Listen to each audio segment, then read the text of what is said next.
आदरणीय राज्यपाल महोदय श्री,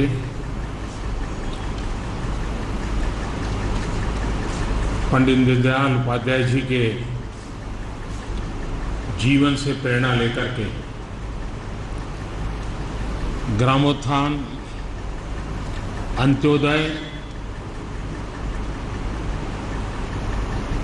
इस दिशा में आपने सबने मिलकर के जो कार्य किया है और अभी जो मुझे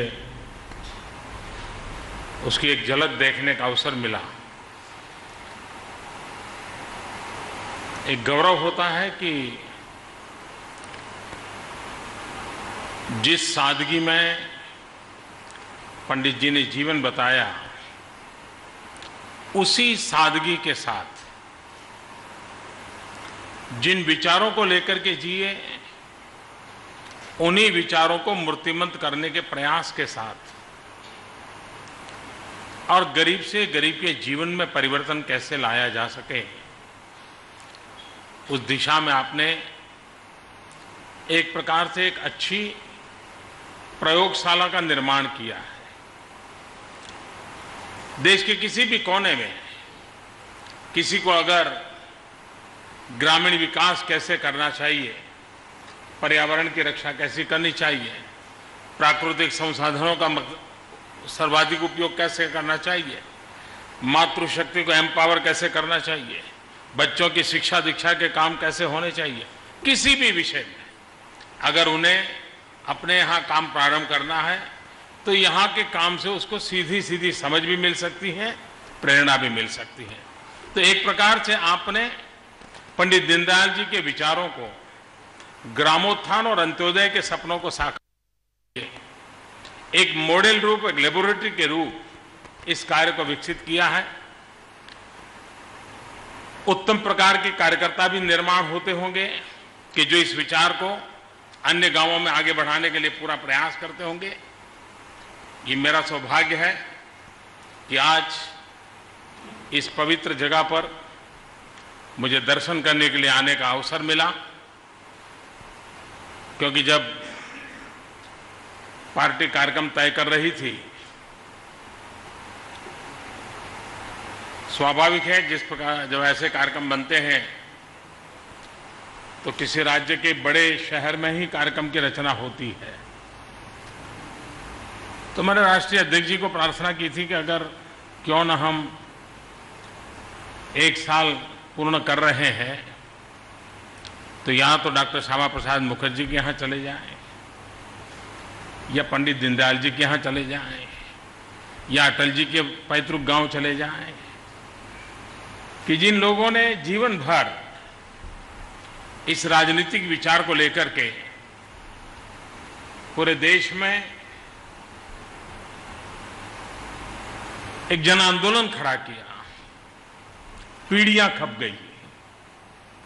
उसके जो प्रेरणा स्थल है, हम वहीं पर अपना एक साल क्यों न मनाएं। और उस विचार में से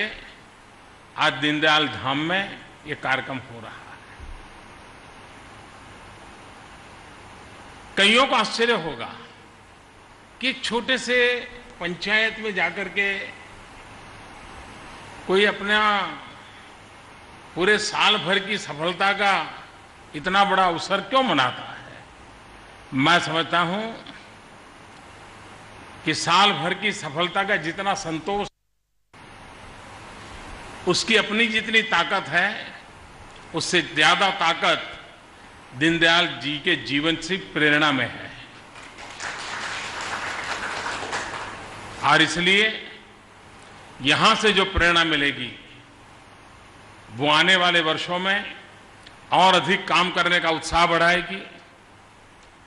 दलित, पीड़ित, शोषित, वंचित, गरीब, किसान, गांव, उनके कल्याण के लिए सरकार की सारी योजनाएं चले, उसके लिए प्रेरणा मिलेगी। और जिस संकल्प को लेकर के हम चले हैं, उस संकल्प को पूर्ण करने में एक नई शक्ति का संचार होगा। इस श्रद्धा और आस्था के साथ मैं दीनदयाल धाम में आया हूं और वो श्रद्धा और आस्था, मैं आप जैसा भाग्यशाली नहीं हूं, क्योंकि मुझे पंडित दीनदयाल जी के दर्शन करने का सौभाग्य नहीं मिला था। मेरा सार्वजनिक जीवन बड़ा देर से शुरू हुआ, लेकिन इतना स्मरण है, जब देश ने दीनदयाल जी को खोया था, उस दिन के खबरों में मेरे मन को बड़ा आंदोलित कर दिया था, और तब से जाकर के यात्रा चल पड़ी है। आज मैं फिर से उस महामानव के चरणों में प्रणाम करता हूं, और उन्होंने हम सबको जो शिक्षा दीक्षा दी है, चिंतन और चरित्र दिया है, मार्ग दिया है, मनन दिया है, हम उसी को चरितार्थ करते हुए आगे बढ़े। यही वो हमें आशीर्वाद दें, हमें शक्ति दें, और आप जिस महान कार्य की नींव लगा करके बैठे हो, मुझे विश्वास है कि आपके पुरुषार्थ से यहाँ के सामान्य जीवन में भी जो बदलाव आया है वो और अधिक आएगा। यहाँ का जीवन अपने आप में एक संतुष्ट जीवन का उदाहरण बन के रहेगा। मेरी आप सबको बहुत बहुत शुभकामनाएं हैं। बहुत बहुत धन्यवाद।